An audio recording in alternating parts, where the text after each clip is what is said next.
ನಮಸ್ಕಾರ ಸ್ನೇಹಿತರೆ, ನೀವೇನಾದ್ರೂ ಏರ್ಪೋರ್ಟ್ ನಲ್ಲಿ ಜಾಬ್ ಮಾಡಬೇಕು ಅನ್ನೋ ಆಸೆ ಇದೆಯಾ? ಹಾಗಾದ್ರೆ ಇದೊಂದು ಒಳ್ಳೆ ಸುದ್ದಿ. ಭಾರತೀಯ ವಿಮಾನ ನಿಲ್ದಾಣ ಪ್ರಾಧಿಕಾರದವರು ಹುದ್ದೆಗೆ ಅರ್ಜಿ ಕರೆದಿದ್ದಾರೆ. ಎಷ್ಟು ಹುದ್ದೆ ಖಾಲಿ ಇದೆ, ಎಲ್ಲೆಲ್ಲಿ ಖಾಲಿ ಇದೆ, ಏನ್ ಜಾಬ್ ಇದು, ಅಪ್ಲಿಕೇಶನ್ ಹೇಗೆ ಹಾಕೋಬೇಕಪ್ಪ, ಇದೆಲ್ಲ ತಲೆಕೆಡ್ಸ್ಕೋಬೇಡಿ. ಪ್ರತಿಯೊಂದನ್ನು ತಿಳಿಸ್ಕೊಡ್ತೀವಿ. ಕೊನೆ ತನಕ ನೋಡಿ. ಯಾವ್ದಾದ್ರು ಮಧ್ಯದಲ್ಲಿ ಸ್ಕಿಪ್ ಮಾಡಿದ್ರೆ ಡೀಟೇಲ್ಸ್ ಮಿಸ್ ಮಾಡ್ಕೊಡ್ತೀರಾ, ಅಪ್ಲಿಕೇಶನ್ ಹಾಕೋದಕ್ಕೆ ಆಗೋದಿಲ್ಲ. ಅದಕ್ಕೋಸ್ಕರ ಪೂರ್ತಿ ನೋಡಿ. ವಿಡಿಯೋ ಶುರು ಮಾಡೋಣ. ಏರ್ಪೋರ್ಟ್ಸ್ ಅಥಾರಿಟಿ ಆಫ್ ಇಂಡಿಯಾ 83 ಹುದ್ದೆಗೆ ಅರ್ಜಿ ಕರೆದಿದ್ದಾರೆ. ಉದ್ಯೋಗ ಸ್ಥಳ ಅಖಿಲ ಭಾರತದಲ್ಲಿ ಖಾಲಿ ಇರುತ್ತೆ.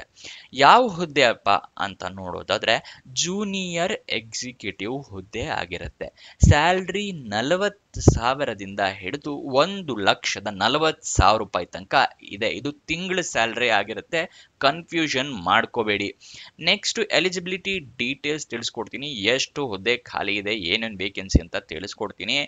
ಏನೇನು ಅಂತ ತೋರಿಸ್ತಾ ಇದ್ದೀನಿ ನೋಡಿ. ಜೂನಿಯರ್ ಎಕ್ಸಿಕ್ಯೂಟಿವ್ ಫೈರ್ ಸರ್ವಿಸಸ್ಗೆ 13 ಹುದ್ದೆ ಖಾಲಿ ಇದೆ. ಜೂನಿಯರ್ ಎಕ್ಸಿಕ್ಯೂಟಿವ್ HR ಅಂತ ಏನು ಹೇಳ್ತೀವಲ್ಲ, ಹ್ಯೂಮನ್ ರಿಸೋರ್ಸಸ್ ಹುದ್ದೆ 66 ಖಾಲಿ ಇದೆ. ಜೂನಿಯರ್ ಎಕ್ಸಿಕ್ಯೂಟಿವ್ ಅಫಿಷಿಯಲ್ ಲ್ಯಾಂಗ್ವೇಜ್ ಹುದ್ದೆ 4 ಖಾಲಿ ಇದೆ. ಟೋಟಲ್ 83. ನೆಕ್ಸ್ಟು ವಯೋಮಿತಿ ಬಗ್ಗೆ ಡೀಟೇಲ್ಸ್ನ ತಿಳ್ಕೊಳ್ಳೋಣ. ಅದಕ್ಕಿಂತ ಮುಂಚೆ ಇನ್ನು ಈ ವಿಡಿಯೋಗೆ ಲೈಕ್ ಮಾಡಿಲ್ಲ ಅಂದರೆ ಲೈಕ್ ಮಾಡಿ ಮತ್ತು ಸಬ್ಸ್ಕ್ರೈಬ್ ಮಾಡೋದು ಮರಿಲೇಬೇಡಿ. ಯಾಕೆ ಅಂದರೆ ಪ್ರತಿದಿನನೂ ಜಾಬ್ ಡೀಟೇಲ್ಸ್ ತಿಳ್ಕೊಬೇಕು ಅಂದರೆ ಸಬ್ಸ್ಕ್ರೈಬ್ ಮಾಡಿಕೊಡ್ಲೇಬೇಕು. ಮತ್ತು ಪಕ್ಕದಲ್ಲಿರೋ ಬೆಲ್ ಐಕನ್ ಕ್ಲಿಕ್ ಮಾಡಿಬಿಡಿ. ಪ್ರತಿದಿನ ವಿಡಿಯೋ ಅಪ್ಲೋಡ್ ಆಗಿದ ತಕ್ಷಣ ನೋಟಿಫಿಕೇಶನ್ ಬಂದ್ಬಿಡತ್ತೆ ನಿಮಗೆ. ಓಕೆನಾ?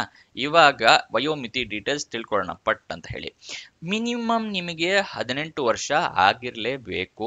ಮ್ಯಾಕ್ಸಿಮಮ್ 27 ವರ್ಷದವರು ಕೂಡ ಅಪ್ಲಿಕೇಶನ್ ಹಾಕಬಹುದು. ಗೊತ್ತಾಯ್ತಲ್ಲ? 18ರಿಂದ 27 ವರ್ಷ ವಯೋಮಿತಿ. ನೆಕ್ಸ್ಟ್ ವಯೋಮಿತಿ ಸಡಿಲಿಕೆ ಕೂಡ ಕೊಟ್ಟಿದ್ದಾರೆ. ಯಾವ ಕ್ಯಾಟಗರಿಯವರಿಗೆ ಎಷ್ಟು ಸಡಿಲಿಕೆ ಕೊಟ್ಟಿದ್ದಾರೆ ಅಂತ ತಿಳಿಸ್ಕೊಡ್ತಾ ಇದ್ದೀನಿ, ನೋಟ್ ಡೌನ್ ಮಾಡ್ಕೊಳ್ಳಿ. OBC ಕ್ಯಾಟಗರಿಯವರಿಗೆ ಈ 3 ವರ್ಷದ ಸಡಿಲಿಕೆಯನ್ನ ಕೊಟ್ಟಿರ್ತಾರೆ. SC ST ಕ್ಯಾಂಡಿಡೇಟ್ಸ್ಗಳಿಗೆ 5 ವರ್ಷದ ಸಡಿಲಿಕೆ ಕೊಟ್ಟಿರ್ತಾರೆ.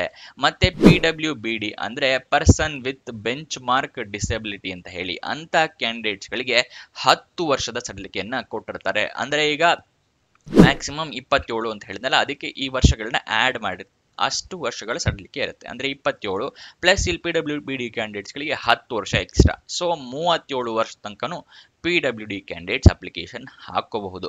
ನೆಕ್ಸ್ಟ್ ಅಪ್ಲಿಕೇಶನ್ ಫೀಸ್ ಇದೆಯಾ, ಇದ್ರೆ ಎಷ್ಟಿದೆ ಏನು ಅಂತ ಅದ್ರ ವಿವರ ತಿಳಿಸ್ಕೊಡ್ತಾ ಇದ್ದೀನಿ, ನೋಡ್ಕೊಳ್ಳಿ. SC ST ಮತ್ತೆ PWD ಮತ್ತೆ ಫಿಮೇಲ್ ಕ್ಯಾಂಡಿಡೇಟ್ಸ್ಗಳಿಗೆ ಅಪ್ಲಿಕೇಶನ್ ಫೀಸ್ ಇರೋದಿಲ್ಲ. ಕನ್ಫ್ಯೂಷನ್ ಆಗಬೇಡಿ. ಈ PWBD ಮತ್ತೆ PWD ಎರಡು ಒಂದೇ, ಫಿಸಿಕಲ್ ಡಿಸೆಬಿಲಿಟಿ ಕ್ಯಾಂಡಿಡೇಟ್ಸ್ಗಳಿಗೆ. ಓಕೆನಾ? ನೆಕ್ಸ್ಟ್ ಇನ್ನಿತರೆ ಎಲ್ಲ ಕ್ಯಾಂಡಿಡೇಟ್ಸ್ಗಳಿಗೂ ಅಪ್ಲಿಕೇಶನ್ ಫೀಸ್ 1000 ರೂಪಾಯಿ ಇರುತ್ತೆ. ಅಪ್ಲಿಕೇಶನ್ ಫೀಸ್ನ ನೀವು ಆನ್ಲೈನ್ ಮುಖಾಂತರ ಹಾಕೋಬೇಕಾಗತ್ತೆ. ನೆಕ್ಸ್ಟ್ ಸೆಲೆಕ್ಷನ್ ಪ್ರೋಸೆಸ್ ವಿವರ ನೋಡೋಣ. ಏನೇನು ಸೆಲೆಕ್ಷನ್ ಪ್ರೋಸೆಸ್ ಅಂತ. ಅದಕ್ಕಿಂತ ಮುಂಚೆ ದಯವಿಟ್ಟು ವಾಟ್ಸಪ್ ಚಾನಲ್ಗೆ ಇನ್ನೂ ಜಾಯಿನ್ ಆಗಿಲ್ಲ ಅಂದರೆ ಇವಾಗಲೇ ಜಾಯಿನ್ ಆಗಿ. ಪ್ರತಿದಿನ ಜಾಬ್ ಡೀಟೇಲ್ಸು, ಜಾಬ್ ಅಪ್ಡೇಟ್ಸ್ ಎಲ್ಲ ಸಿಗುತ್ತೆ. ಏನಾದರೂ ಯೂಟ್ಯೂಬ್ ನಿಮಗೆ ನೋಟಿಫಿಕೇಶನ್ ಕಳಿಸ್ಲಿಲ್ಲ ಅಂದರೆ ತಲೆ ಕೆಡಿಸ್ಕೋಬೇಡಿ. ವಾಟ್ಸಪ್ ಚಾನಲಿಂದ ನೋಟಿಫಿಕೇಶನ್ ಬರುತ್ತೆ. ಆದಷ್ಟು ಬೇಗ ಅಪ್ಲಿಕೇಶನ್ಗಳು ನೀವು ಹಾಕ್ಕೋಬಹುದು. ಜಾಯಿನ್ ಆಗೋದು ಮರಿಬೇಡಿ. ನೆಕ್ಸ್ಟ್ ಏನೇನು ಸೆಲೆಕ್ಷನ್ ಪ್ರೋಸೆಸ್ ಅಪ್ಪ ಅಂತ ಹೇಳಿ ತಲೆ ಕೆಡಿಸ್ಕೋಬೇಡಿ. ಏನೇನಿದೆ ಅಂತ ತಿಳಿಸ್ಕೊಡ್ತಾ ಇದ್ದೀನಿ. ಕಂಪ್ಯೂಟರ್ ಬೇಸ್ಡ್ ಟೆಸ್ಟ್ ಇರುತ್ತೆ. ಓಕೆನಾ? ಅದಾದ ನಂತರ ಫಿಸಿಕಲ್ ಮೆಷರ್ಮೆಂಟ್ ಟೆಸ್ಟ್ ಇರುತ್ತೆ.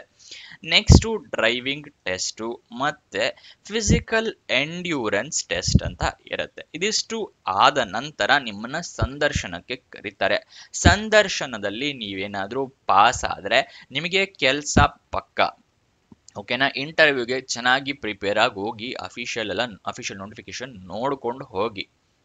ನೆಕ್ಸ್ಟು ಅಪ್ಲಿಕೇಶನ್ ಹಾಕೋದಕ್ಕೂ ಮುಂಚೆ ಈ ಸ್ಟೆಪ್ಸ್ನ ಫಾಲೋ ಮಾಡಿ. ನಿಮಗೆ ಜಾಬ್ ಸಿಗೋದು ಪಕ್ಕ. ಏನೇನು ಅಂತ ತಿಳಿಸ್ಕೊಡ್ತಾ ಇದ್ದೀನಿ. ಅಫಿಷಿಯಲ್ ನೋಟಿಫಿಕೇಶನ್ ನೀವು ನೋಡ್ಕೊಳ್ದೆ ಅಪ್ಲಿಕೇಶನ್ ಹಾಕೋದಕ್ಕೆ ಹೋಗಬೇಡಿ. ಯಾಕೆ ಅಂದರೆ ನಿಮ್ಮ ಎಲಿಜಿಬಿಲಿಟಿ ಕ್ರೈಟೀರಿಯಾ ಫುಲ್ಫಿಲ್ ಆಗ್ತಾ ಇಲ್ಲ ಅಂತ ಹೇಳಿದ್ರೆ ಅಪ್ಲಿಕೇಶನ್ ರಿಜೆಕ್ಟ್ ಆಗುತ್ತೆ, ಮತ್ತೆ ನಿಮಗೆ ಜಾಬ್ ಸಿಗೋದಿಲ್ಲ. ನೆಕ್ಸ್ಟು ಅಪ್ಲಿಕೇಶನ್ ಆನ್ಲೈನ್ ಮುಖಾಂತರ ಹಾಕ್ಕೋಬೇಕು. ಅದರ ಲಿಂಕ್ ಎಲ್ಲಿ ಸಿಗುತ್ತೆ ಏನು ಅಂತ ಮುಂದೆ ತಿಳಿಸ್ಕೊಡ್ತೀನಿ. ಅಪ್ಲಿಕೇಶನ್ ಹಾಕ್ತಾ ನೀವು ಇಮೇಲ್ ID, ಮೊಬೈಲ್ ನಂಬರ್ನ ಎಲ್ಲ ಕರೆಕ್ಟ್ ಆಗಿ ಮೆನ್ಷನ್ ಮಾಡಿ ನಿಮ್ಮನ್ನ ಕಮ್ಯುನಿಕೇಶನ್ ಪರ್ಪಸ್ಗೆ ಅದನ್ನೇ ಬಳಸ್ತಾರೆ, ನಿಮಗೆ ಮೇಲ್ ಮುಖಾಂತರ ತಿಳಿಸ್ಕೊಡ್ತಾರೆ. ನೆಕ್ಸ್ಟ್ ನೀವು ಡಾಕ್ಯುಮೆಂಟ್ಸ್ನೆಲ್ಲ ರೆಡಿ ಇಟ್ಕೊಳ್ಳಿ. ಯಾವ್ಯಾವುದು ಅಂತ ತಿಳಿಸ್ಕೊಡ್ತಾ ಇದ್ದೀನಿ. ಏಜ್ ID ಪ್ರೂಫಿಗೆ ID card, voter ID, Aadhaar card ಅಥವಾ ಪಾನ್ ಕಾರ್ಡ್ ಈ ಥರದ್ದು ಅದನ್ನಾರು ರೆಡಿ ಇಟ್ಕೊಳ್ಳಿ. ಮತ್ತೆ ಏಜ್ ಪ್ರೂಫಿಗೆ SSLC ಮಾಸ್ ಕಾರ್ಡ್ ರೆಡಿ ಇಟ್ಕೊಳ್ಳಿ. ಎಜುಕೇಷನ್ ಕ್ವಾಲಿಫಿಕೇಷನ್ಗೆ ಸರ್ಟಿಫಿಕೇಟು, ಮಾಸ್ ಕಾರ್ಡು ಎಲ್ಲ ಇಟ್ಕೊಳ್ಳಿ. ರೆಸ್ಯೂಮೆ ಒಂದು ಇಟ್ಕೊಂಡಿರಿ, ಕೇಳಿದ್ರೆ ಕೊಡ್ಬೋದು, ಇಲ್ಲಾಂದ್ರೆ ಬೇರೆ ಹುದ್ದೆಗೆ ಉಪಯೋಗ ಆಗತ್ತೆ. ಎಕ್ಸ್ಪೀರಿಯನ್ಸ್ ಏನಾದರೂ ಇದ್ರೆ ಒಂದು ಒಳ್ಳೆ ವಿಷಯ, ನೀವು ಎಕ್ಸ್ಪೀರಿಯನ್ಸ್ ಸರ್ಟಿಫಿಕೇಟ್ ಇಟ್ಕೊಂಡಿರಿ, ಅದನ್ನ ಹಾಕೋಬಹುದು. ಮತ್ತೆ ಅಪ್ಲಿಕೇಶನ್ ಲಿಂಕ್ ತಿಳಿಸ್ಕೊಡ್ತೀನಿ, ವೇಟ್ ಮಾಡಿ. ನೆಕ್ಸ್ಟ್ ಅಪ್ಲಿಕೇಶನ್ ಫಾರ್ಮ್ ಫಿಲ್ಅಪ್ ಮಾಡೋಕ್ಕಿಂತ ಮುಂಚೆ ಈ ಡಾಕ್ಯುಮೆಂಟ್ಸ್ ಎಲ್ಲ ರೆಡಿ ಇಟ್ಕೊಳ್ಳಿ ಅಂತ ಹೇಳಿದ್ರೆ, ನೀವು ಪ್ರಿಂಟ್ ಔಟ್ ತೆಗೆದಿಟ್ಕೊಂಡ್ರೆ ವೇಸ್ಟು. ಎಲ್ಲದನ್ನು ಸ್ಕ್ಯಾನ್ ಮಾಡಿ ಇಟ್ಕೊಳ್ಳಿ. ಮೊಬೈಲಲ್ಲಿ ಹಾಕ್ತಾ ಇದ್ದೀರಾ ಅಂತ ಹೇಳಿದ್ರೆ ಫೋಟೋ ತಗೊಳ್ಳಿ ಆ ಡಾಕ್ಯುಮೆಂಟ್ಸ್ದೆಲ್ಲ, ಓಕೆನಾ. ಮತ್ತೆ ನಿಮ್ಮ ರೀಸೆಂಟ್ ಪಾಸ್ಪೋರ್ಟ್ ಸೈಜ್ ಫೋಟೋಗ್ರಾಫ್ ಇಟ್ಕೊಳ್ಳಿ. ಅಲ್ಲೇನಾದರೂ ಕೇಳಿದ್ರೆ, ಇಫ್ ಅಪ್ಲಿಕೇಬಲ್ ಅಲ್ಲೇನಾದರೂ ಕೇಳಿದ್ರೆ ಅಪ್ಲಿಕೇಶನ್ ಅಪ್ಲೋಡ್ ಮಾಡಬಹುದು. ನೆಕ್ಸ್ಟ್ ನಿಮ್ಮ ಕೆಟಗರಿಯ ಪ್ರಕಾರ ಅಪ್ಲಿಕೇಶನ್ ಫೀಸ್ನ ಪೇ ಮಾಡಿ. ಮತ್ತೆ ಅಪ್ಲಿಕೇಶನ್ ಇದು ಕೆಟಗರಿ ವೈಸ್ ಕೊಟ್ಟಿದ್ದಾರೆ ಅಂತ ಹೇಳಿದ್ರೆ ಕಾಸ್ಟ್ ಸರ್ಟಿಫಿಕೇಟ್ ಕೇಳ್ತಾರೆ, ಕ್ಯಾಸ್ಟ್ ಮತ್ತೆ ಇನ್ಕಮ್ ಸರ್ಟಿಫಿಕೇಟ್, ಅದನ್ನ ರೆಡಿ ಮಾಡಿ ಇಟ್ಕೊಳ್ಳಿ. ಇಲ್ಲ ಅಂತ ಹೇಳಿದ್ರೆ ಓಕೆನಾ, ಯಾಕಂದ್ರೆ ಅವರು ರಿಸರ್ವೇಶನ್ ಕೊಟ್ಟಿರೋದ್ರಿಂದ ಕೇಳ್ತಾರೆ. ನೆಕ್ಸ್ಟು ಎಲ್ಲ ಆದಮೇಲೆ ಸಬ್ಮಿಟ್ ಬಟನ್ ಕೊಟ್ಟು ಆದಮೇಲೆ ಏನಾದ್ರು ಅಪ್ಲಿಕೇಶನ್ ನಂಬರು ಅಥವಾ ರಿಕ್ವೆಸ್ಟ್ ನಂಬರು ಈ ಥರ ಏನಾದ್ರು ಬರಲಿಲ್ಲ ಅಂದರೆ ಏನು ತಲೆ ಕೆಡಿಸ್ಕೊಬಿಡಿ. ಬಂದರೆ ಅದನ್ನು ನೋಟ್ ಡೌನ್ ಮಾಡಿ ಇಟ್ಕೊಳ್ಳಿ.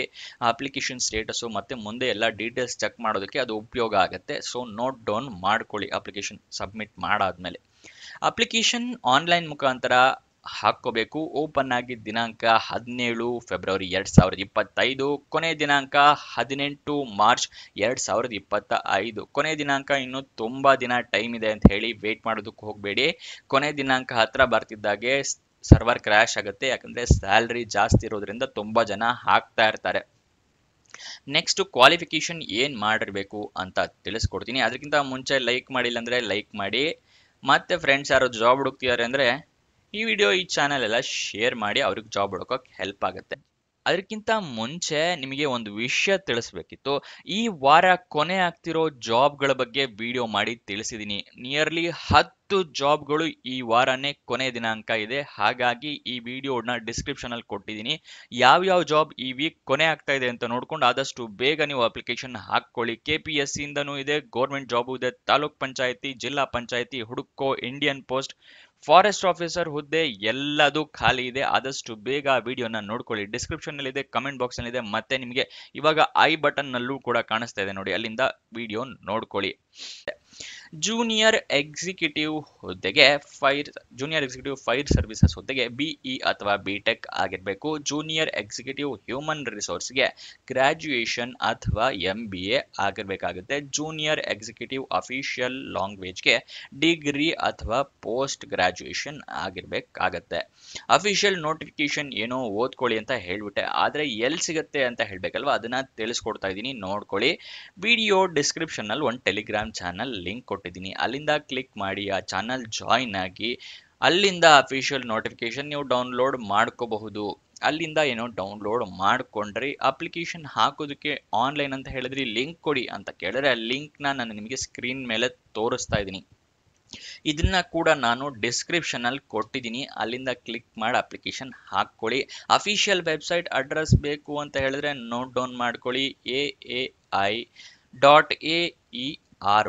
ಇದಿಷ್ಟು ಈ ಜಾಬ್ನ ವಿವರ. ಏನಾದರೂ ಡೌಟ್ಸ್ ಇದೆಯಾ, ಕ್ವಶನ್ಸ್ ಇದೆಯಾ, ಕಮೆಂಟ್ ಬಾಕ್ಸ್ನಲ್ಲಿ ಕಮೆಂಟ್ ಮಾಡಿ, ಉತ್ತರ ಕೊಡೋದಕ್ಕೆ ಪ್ರಯತ್ನ ಮಾಡ್ತೀವಿ. ಮತ್ತೆ ಈ ಚಾನಲ್ಗಳನ್ನ ಜಾಯಿನ್ ಆಗೋದು ಮರಿಬೇಡಿ, ನಿಮಗೆ ಜಾಬ್ ಹುಡುಕೋಕೆ ಹೆಲ್ಪ್ ಆಗುತ್ತೆ. ಇನ್ನೊಂದು ವಿಡಿಯೋ ಜೊತೆ ಸಿಗೋಣ. ಬಾಯ್ ಬಾಯ್.